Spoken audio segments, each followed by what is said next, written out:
The Rise of Rome, the Making of the World's Greatest Empire, by Anthony Everitt. Narrated by Clive Chafer. Copyright 2012 by Anthony Everitt. This unabridged audiobook is recorded by arrangement with Random House, an imprint of the Random House Publishing Group, a division of Random House Incorporated, and was produced in the year 2012 by Tantor Media Incorporated, which holds the copyright thereto. La Trébia. L'aube d'un jour sinistre a blanchi les hauteurs. Le camp s'éveille. En bas roule et gronde le fleuve où l'escadron léger des Numides s'abreuve. Partout sonne l'appel clair des buccinateurs. Car malgré Scipion les augures menteurs, la Trébia débordée, et qu'il vente et qu'il pleuve, Sempronius consul, fier de sa gloire neuve, a fait lever la hache et marcher les licteurs. Rougissant le ciel noir de flamboiements lugubres, à l'horizon brûlaient les villages insubres, on entendait au loin barrir un éléphant. Et là-bas, sous le pont, adossé contre une arche, Hannibal écoutait, pensif et triomphant, le piétinement sourd des légions en marche. Preface. From Edward Gibbon onward, historians have pondered the decline and fall of the Roman Empire. But how was the empire won? What was it that enabled a small Italian market town by a ford on the river Tiber to conquer the known world? I seek to answer these questions by telling the story of the rise of Rome. This is the first time in many years that an account of the Roman public has been written for the listener with a general interest in history, and more particularly in the origins of the West. It is a taster of the treasures in store for anyone who wishes to dig deeper into the subject. This remote past is worth the trouble of exhuming, because the Romans remain relevant to us. They still inspire us, still have an effect on how we view social, political, and moral values. We live in a world they made. The idea of Rome is imprinted on our genes. It has generated proverbs, maxims, and phrases that we use in our everyday lives with scarcely a thought for their old significance. All roads lead to Rome, the grandeur that was Rome. When in Rome, do as the Romans do. Rome wasn't built in a day. Rome, the eternal city. Every few years Hollywood produces a film that recreates this vanished civilization, among them Gladiator, Spartacus, Ben-Hur, and Quo Vadis. We stand in awe of Roman power and ruthlessness. We are frightened, but also enthralled by their games, the blood-stained entertainments in which gladiators fought one another for the amusement of huge audiences. The Romans were a practical people, fascinated by engineering. They pioneered the art of building long-lasting roads. They showed how living in towns could be comfortable and civilized, even if mainly for the rich. A community is not just about bricks and mortar. The Romans were practical in another way, for they believed deeply in the rule of law. From their earliest years they created a legal system which they went on improving throughout their history. Roman law has influenced the legal systems of many modern European countries, and also that of the United States. Although Latin died out as a living language after the Western Roman Empire came to an end in the 5th century AD, it has had a long afterlife. Until the 1960s and the Second Vatican Council, the religious services of the Roman Catholic Church were conducted in Latin. Even today, flowers and plants and medical names for parts of the body and for diseases are in Latin. The constellations in the night sky are called by Latin names and reflect the heroes and heroines of Greco-Roman legends. The names of many American institutions, such as Senate, Congress, and President, come from Latin. Courses in Latin are still offered in some high schools and in many colleges and universities. Translations of Rome's poets and historians are on sale in American and European bookshops. The founding fathers of the United States of America were brought up on the classics of Roman literature. They were fascinated by the Roman system of republican government. They liked its balance between three sources of power: kingship, all-powerful Roman consuls; oligarchy, or rule by a few noble families, the Roman Senate; and democracy, or rule by the people, the Roman citizens' assemblies which passed laws. The first Americans imitated this model and designed a three-part government full of checks and balances, with a president, a senate and a chamber of representatives, and a judicial system. The city's foundation myths and the events of its early centuries are almost entirely unhistorical, but they were what Romans believed of themselves. They are a rich and poetic feast that has nourished European civilization for 2,000 years. It is only in the past few generations that our collective mind has begun to jettison them. If this book serves any purpose, it is a reminder of what we are losing. I reflect on the big themes and analyze the development of Roman politics, warfare, and society, but above all this is history as story, and I seek to bring to life the extraordinary personalities who lived it, from Tarquin the Proud to Marius, from Coriolanus to Sulla, from Scipio Africanus to the brothers Gracchi.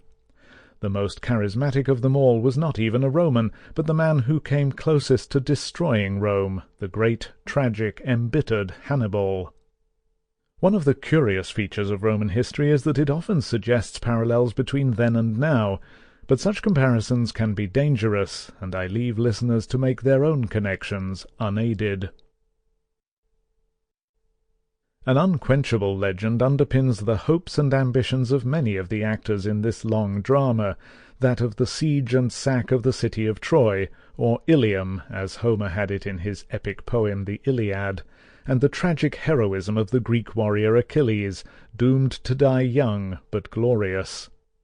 A latter-day Achilles, the astounding Alexander the Great, also blazed a trail that many young Greeks and Romans, from Pyrrhus to Pompey, did their best to emulate.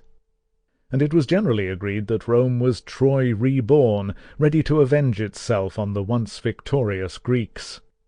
When he invaded Italy, Pyrrhus, also the name of Achilles' son, the king of Epirus, believed that he was re-fighting the Trojan War, and mythical divinities, such as Jupiter's wife Juno and the demigod Hercules, were deployed by Hannibal as weapons in his propaganda campaign against Rome. One of my protagonists is the city of Rome itself. Its temples, statues, rituals, and symbols were a visual register of collective memory. The Romans were fascinated by the historical associations of the places, shrines, temples, and statues of their city. Ceremonial customs often included enigmatic allusions to events that took place long ago. Interpreted carefully, the urban landscape was its own history book. The past was reincarnated in the present. The living sensed that they were treading in the footsteps of greater ancestors, and that distant happenings had a way of repeating themselves in a light disguise. The Romans were fighters, and spent much of their time battling with their neighbours in Italy, and then with powers beyond the Mediterranean Sea. Politics and warfare were inextricably intertwined in their system of government. Ambitious men had to combine the art of the public speaker at home with that of the general in the field if they meant to attain power, and power, imperium, was what they were educated to seek, less for the general good than for their own gloria, or public esteem. My stress on narrative and the deeds of famous men, it is usually men, is in fact how the Romans saw their past, and I aim to offer not so much a complete history as a portrait sketch, which they themselves would recognize. Inevitably there is much war, death, and blood to wade through in this book, but as occasion offers, I attend to the diversions of peace as well. By great good fortune, many of the private letters of the first-century orator and politician Cicero have survived. They open a window into the minds of men faced with the collapse of their state. As a remedy against pessimism about the present, they studied the history and antiquities of early Rome. If he and like-minded friends had not pursued their researches, not only would we know less about their city's history, we would know less of what this city had about it that meant so much to them. Scholars have rightly questioned the historicity of events in the literary sources. Ancient historians did their best with the materials at hand. Where there were information gaps, they were tempted to fill them in with what seemed plausible. The greatest of them, Livy, was as much an artist as a scholar, and his masterwork, the multi-volume Ab Urbe Condita, From the Foundation of the City, possesses some of the qualities of a good historical novel. He is a wonderful author, but not always a trustworthy guide. On occasion, contemporary academics overreach themselves. They dismiss incidents because they are to the rational mind simply implausible. They must have been made up. Unfortunately, much in history is implausible. It is in the nature of human affairs that this should be so. Throughout the time span of this book, and especially in the first centuries, academic crux succeeds academic crux. Sometimes agreement has been reached, elsewhere debate continues, often fierily. Every now and again one suspects an excess of ingenuity.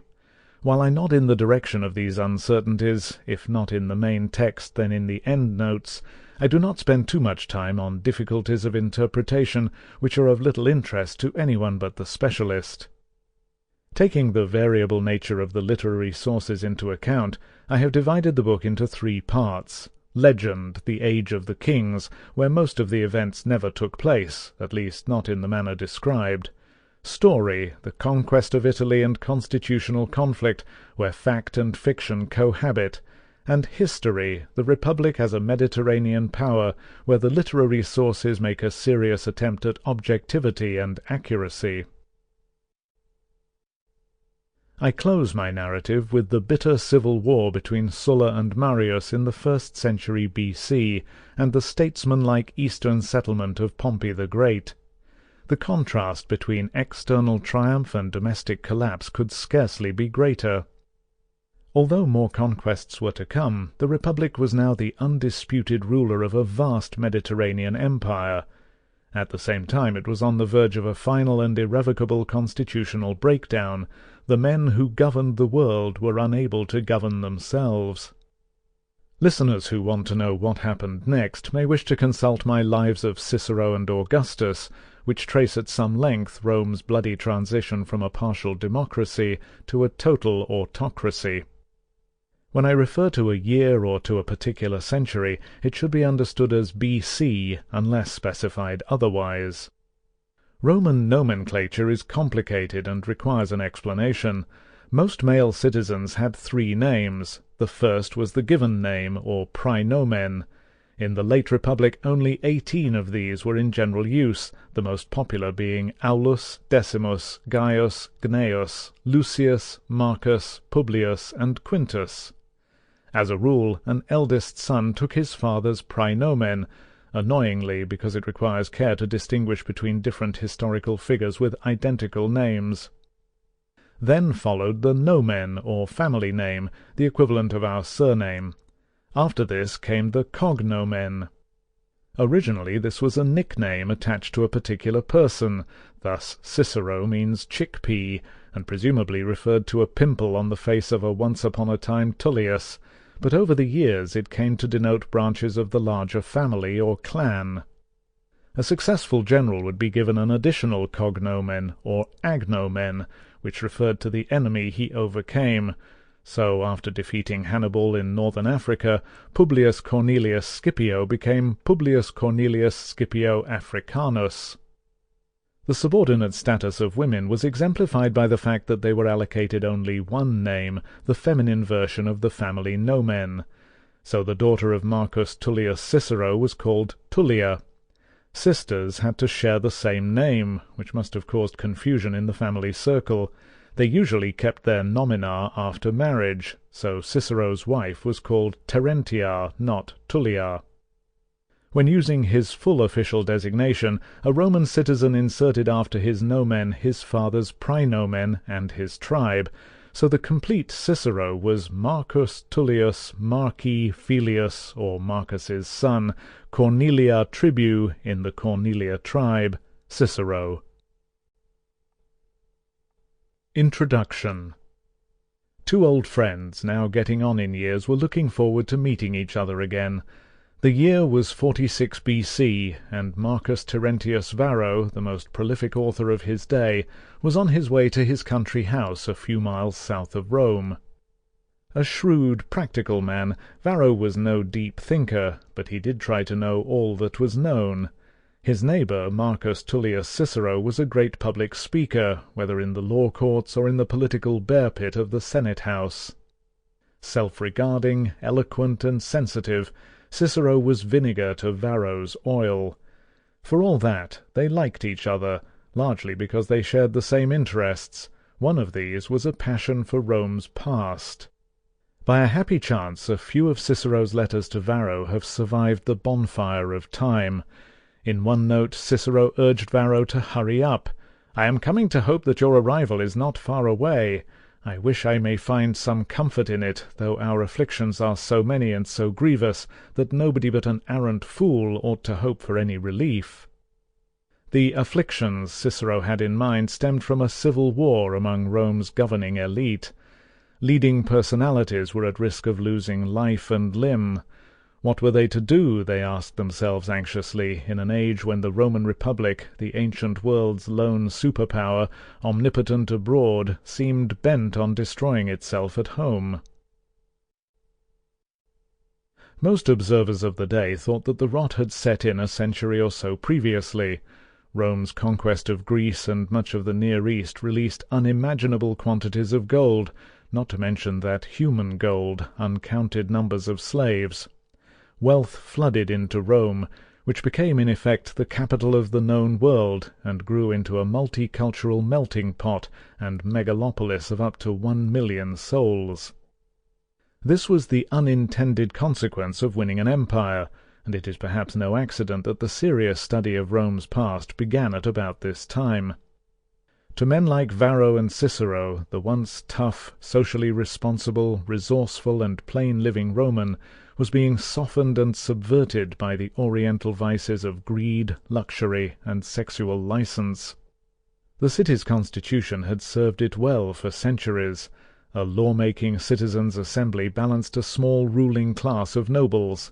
But for this system to work effectively, a capacity for compromise and reasonableness was essential, and now this capacity had been lost. The crisis came when Cicero was a young man. In 82, the Republic's bloodbath of a civil war, which was waged on and off for 50 years, reached its first horrific climax. Soldiers were forbidden to enter Rome, but a vengeful and ambitious general, Lucius Cornelius Sulla, led an army of Roman citizens into the city and conducted a massacre of his opponents. The uncertainty about who was to be a victim paralyzed high society. Eventually, a young man plucked up his courage and approached Sulla. "We don't ask you to exempt from punishment those you have decided to kill, but at least free from suspense those you have decided to spare," the young man said. "I don't yet know whom I'm going to spare." "Well then, at least make clear whom you're going to kill." Sulla took the point, and saw to it that from time to time whitewashed notice-boards were put up in the Forum, Rome's central square, on which were written the names of those who were to die. There were no formal executions, and anyone who chose to was permitted to carry out killings, and qualified for a handsome reward upon the production of a severed head. A victim's estate was forfeit. The process was called a proscription. The Latin for notice-board is proscriptio. Sulla's object was to eliminate his opponents, but his supporters often took the opportunity to settle private scores, or to enrich themselves. One hapless property owner complained, "What a disaster! I'm being hunted down by my Alban estate." Cicero, an ambitious lawyer in his 20s, had direct experience of this cruel and fraudulent behavior. In his first criminal case he courageously exposed the activities of a member of Sulla's circle, a Greek former slave named Chrysogonus. He revealed a plot to pretend that a dead landowner had been proscribed. This allowed his estate to be confiscated and sold at a knock-down price to Chrysogonus. At some risk to his personal safety, Cicero drew an unforgettable portrait of a ruthless fixer on the make. "And look at the man himself, gentlemen of the jury. You see how, with hair carefully arranged and smeared with oil, he roams around the forum, accompanied by a crowd of hangers-on who, humiliatingly he implied, are all Roman citizens.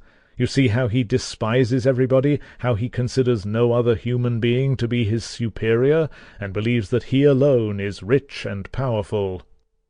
Luckily the authorities left Cicero alone, and it may be that the general had not been aware of the advantage men like Chrysogonus were taking of a confused situation. Sulla was not simply a mass murderer, he was also a thoughtful politician. He introduced reforms designed to strengthen the powers of the ruling class, and to ensure that nobody else would be able to copy his example and hijack the state at the head of an army. They failed, and the careers of politicians loyal to the constitution, such as Cicero and Varro, were thrown off course by a succession of would-be Sullas, the last of whom, Gaius Julius Caesar, launched the civil war that brought down the Roman Republic. Caesar's victory meant there was no longer room for them on the public stage. How was a patriotic Roman to respond? As far as Varro and Cicero were concerned, there was no alternative but to withdraw into a life of scholarship. In particular, this meant writing histories of Rome, or composing political treatises, or becoming an antiquarian. "Only let us be firm on one point, to live together in our literary studies," Cicero told Varro in April.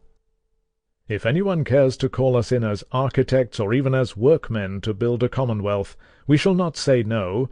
Rather we shall hasten cheerfully to the task. If our services are not required, we must still read and write books on the ideal republic." Varro certainly did pursue his researches.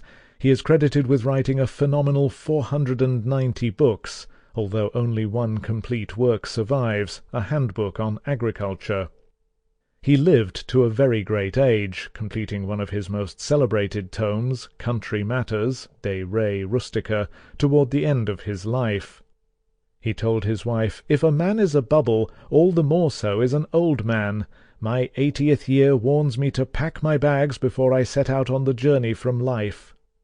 In fact, he managed to survive for one more decade. Among other achievements, Varro established a chronology which fixed the foundation date of Rome at 753 BC.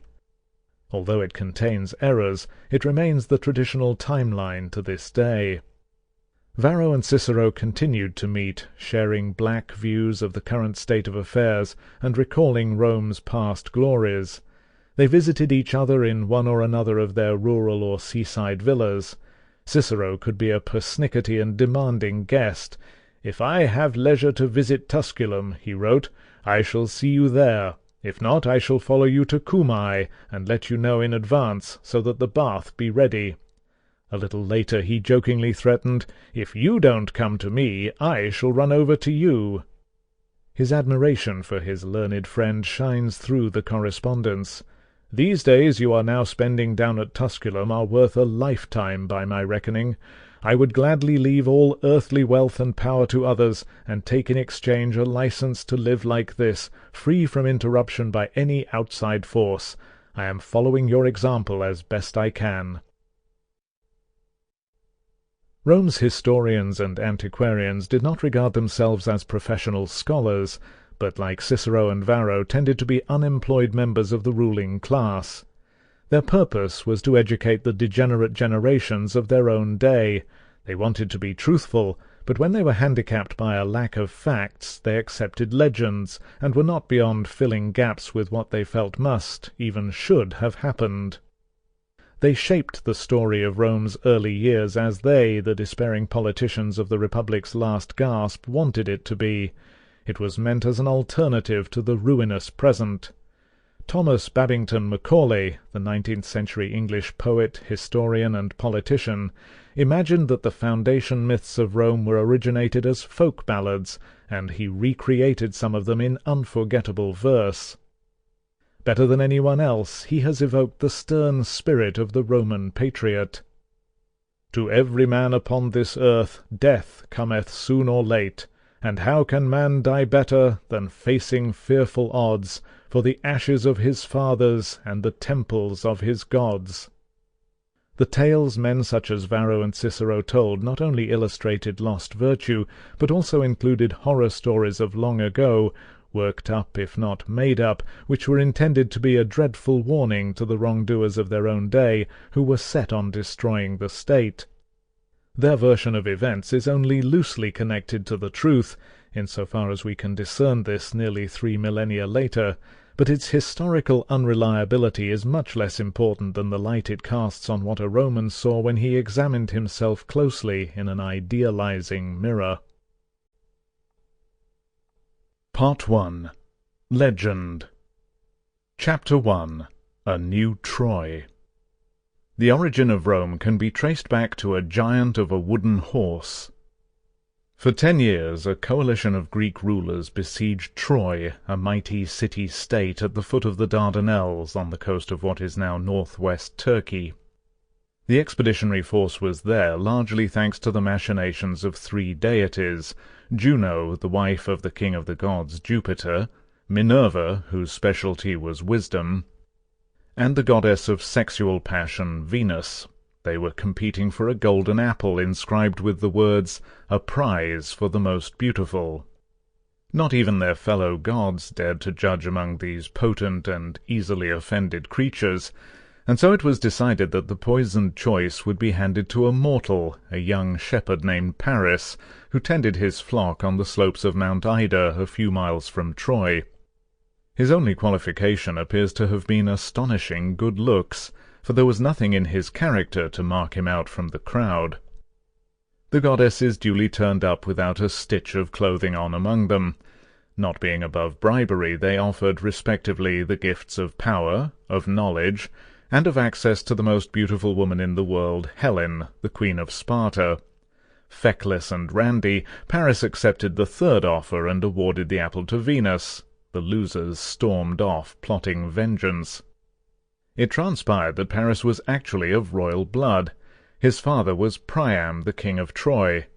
When his mother was carrying him, she dreamed that she would give birth not to a baby, but to a flaming torch. This was a serious warning from the gods of future disaster, and the couple arranged for a shepherd to leave the baby exposed on a mountainside, a regular means of eliminating unwanted infants in the classical world, to be eaten by wild animals. The shepherd didn't have the heart to obey, and brought the boy up himself. Once the youth's true identity was revealed, his parents put the bad dream to the back of their minds, and acknowledged him as their son. Priam dispatched him with a fleet to conduct a friendship tour of the Isles of Greece. Paris had a better idea. He made straight for Sparta and the court of Menelaus and his wife Helen. Helen was even more beautiful than he had imagined. While Menelaus was away on a visit to Crete, he eloped with her, and sailed back to Troy with his prize. Although Priam recognized that his son had broken the laws of hospitality by stealing another man's wife, he unwisely received the couple within his walls. He should have realized that he was welcoming a lighted torch into his city, just as his wife's dream had foretold. The cuckolded husband's brother was the federal overlord of innumerable Greek statelets.